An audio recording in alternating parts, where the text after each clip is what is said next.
Good afternoon. One of the things I teach here at OSU is ballet technique. And when I tell people this, there's often this moment of cognitive dissonance where they kind of go through their mind trying to capture the perfect image of a ballerina, and then they compare that to the person who's standing there in front of them. There's something very interesting about the combination of this haircut, this suit, and the term ballerina that is just unexpected.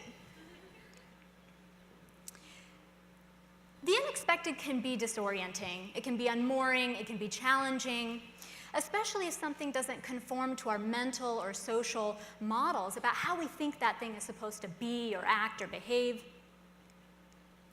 But the unexpected can also offer delightful surprises. It can also create avenues for new discoveries and open up new understanding. I'd like to talk with you today about a person who made a career out of the unexpected, the choreographer Katherine Dunham. Now, Katherine Dunham was a choreographer, but she also trained as an anthropologist, and she merged these two interests in ways that were unsettling to both disciplines. At every step of the way, she challenged other people's expectations regarding what she could do as an African-American woman working in the 1930s, 40s, and 50s, and what they thought she should do as an artist or as an intellectual. But because she defied expectations, she sometimes ran into difficulties. For example, she was touring a work called Rites of Passage, and this work was an abstraction of cultural rituals around major life transitions, Anthropology 101. Nevertheless, some censors in Boston were uncomfortable with the content of the work, and they actually forbade her from performing it while in their city. Now, Katherine Dunham was a formidable person. She wasn't just going to acquiesce to somebody else's demands without a fight. So she came up with a different solution. That evening, the drummers began playing the music for Rites of Passage as they would any other night.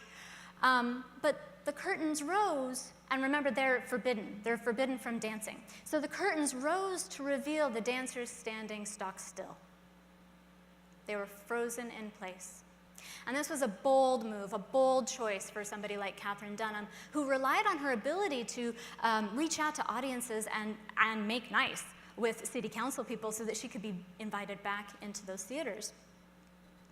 But she also knew that she was not willing to sacrifice her own sense of artistic integrity in order to conform to somebody else's expectations.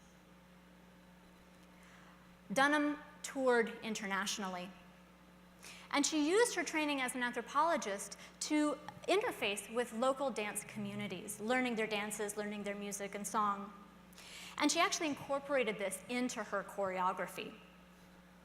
She also used it to develop her own technique, which fuses movements and gestures from around the world into a single framework. It's because Katherine Dunham didn't follow the boundaries between disciplines, in this case between dance and anthropology, and because she refused other people's expectations, that she emerged as one of the 20th century's most important, most influential dance artists. And in fact, we're still feeling the impact of her artistry and her choices today. So, as researchers, my collaborator, Kate Elswit, and I have really had to grapple with, well, how do you design a project that can actually capture a 30-year international touring career?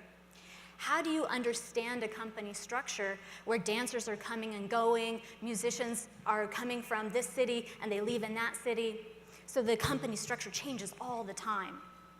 How do you actually track Katherine Dunham's travel as she's touring internationally, the cultural information that she's pulling into her choreography, and the technique through which this then circulates globally?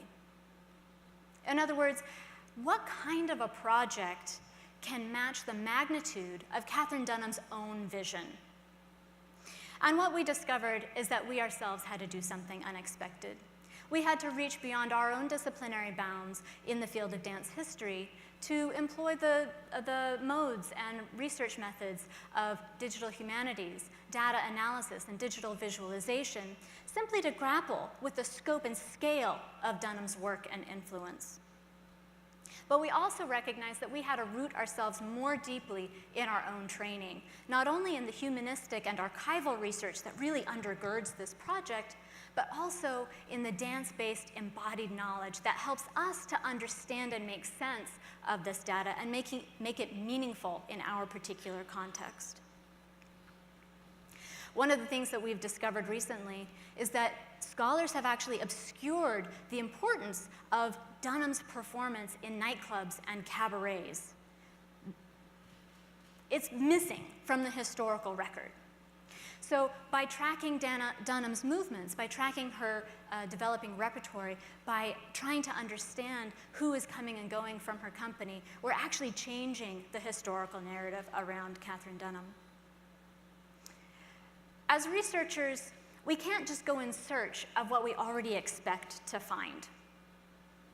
We have to make room for the unexpected. But even more than that, we have to go out and meet it.